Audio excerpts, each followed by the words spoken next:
Hey there, everyone. So I was just thinking about that old yarn. I'd rather have a bottle in front of me than a frontal lobotomy. This is such a weird thing to have in your life, to have in your family history. Psychosurgery, uh, schizophrenia, lobotomy. It's just, my grandmother was in a psychiatric hospital for 19 years. The whole thing is just unbelievable.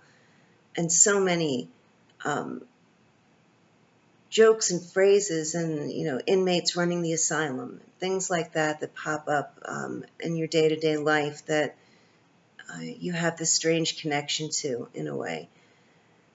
What made me first interested in my grandmother's story was in the history of my family when we talked about our secret grandmother, Grandma Beulah. When she did come up in conversation, everyone always said that the problem with her was that she'd had a lobotomy. And I started to wonder as I got older, well, why did they give her lobotomy to begin with? Because there was never any mention of that, like what was her mental illness? Why did they do that to her?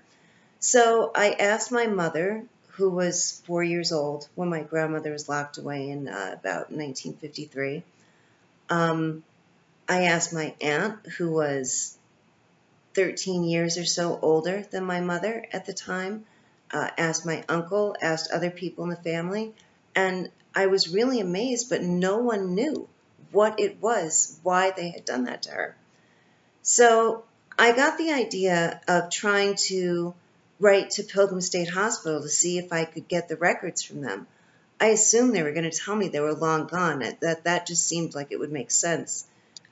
She was released back when Ronald Reagan had all the mentally ill people released. So I assumed her records would be long gone, but because it's a state institution, that's why they hang on to them for research purposes. So I got really, really lucky. The stuff that's in her records, you can't believe it.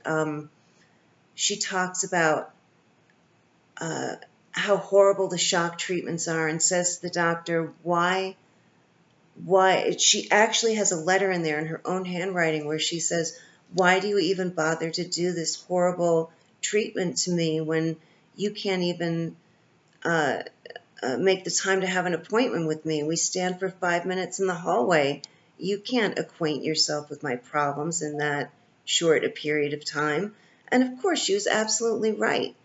Um, just to see the doctors making snide comments behind her back, letters that my grandfather wrote hoping that she was going to be released, that she was going to be going home soon, that she was going to be getting better soon, and just these sort of flippant doctors saying things like, we have to write him a letter and let him know what's really going on here. Excuse me. And one thing that really bothers me is I think about there must have been a moment. There was this moment where she knew that it was all over, that she was never getting out, that her family was gone, that was all in the past, and that the hospital was her life now. I don't know, was it an epiphany? Did she just slowly accept it?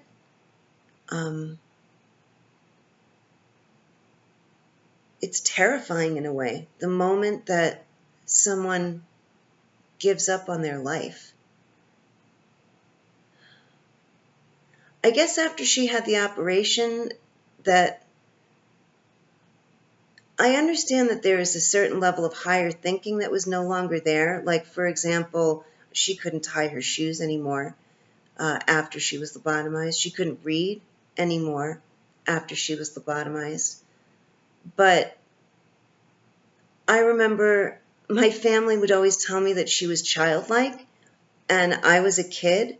So I went up to her one Christmas and I asked her if she wanted to play with me and my Barbies, because I thought, well, she's childlike, maybe she'll want to play with me. And she laughed and she said, "Oh, honey, I'm too old for that now." So, she had a presence of mind of who she was and where she fit in the world. But I think that there was a moment, I think there was a time where uh, her heart was just broken and it was all over. And I bet you it was when she realized that my grandfather had moved on and had met another woman.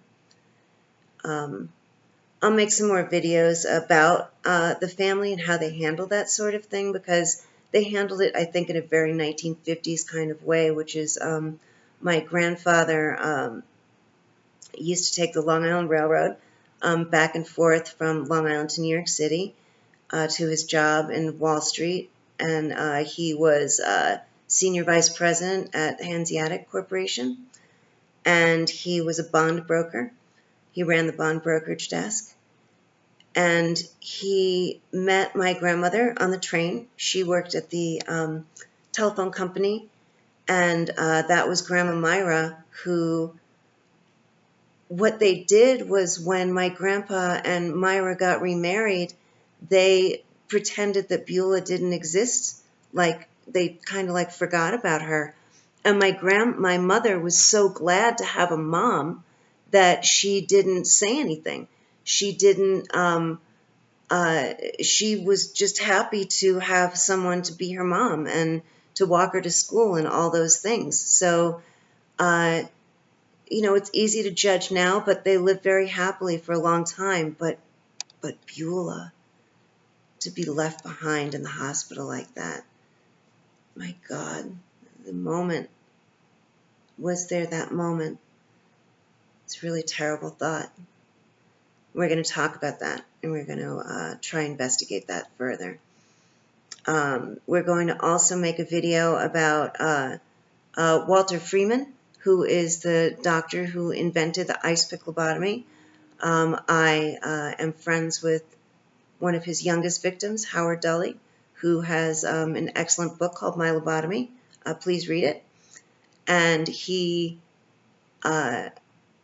when he was just a young boy, his stepmother didn't like him and wanted to get rid of him, and met Walter Freeman and convinced him easily that Howard needed to be lobotomized.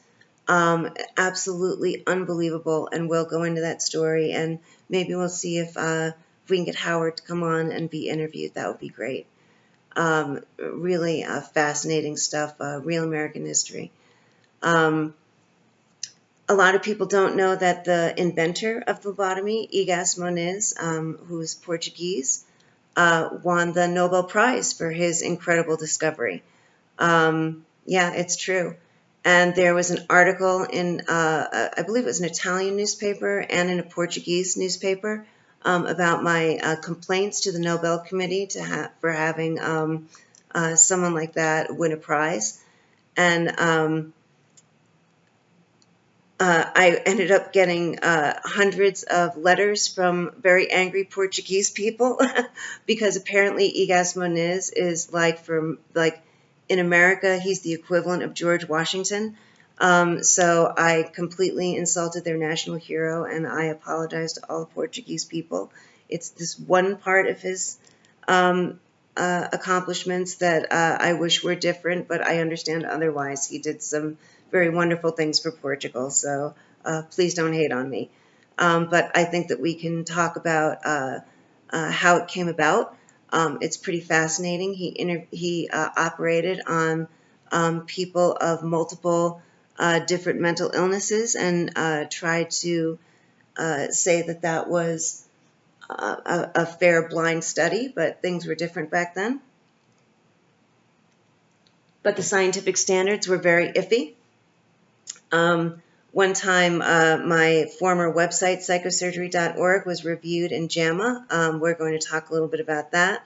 So there are a lot of exciting things that will be coming up on this channel. Plan to show you more actual records from my grandmother's records from Pilgrim State Hospital, letters she wrote, things the doctors wrote about her, really fascinating stuff. So I'm looking forward to sharing this with you guys. So please subscribe, please share with others, and hope to see you soon, and have a great day. Thank you.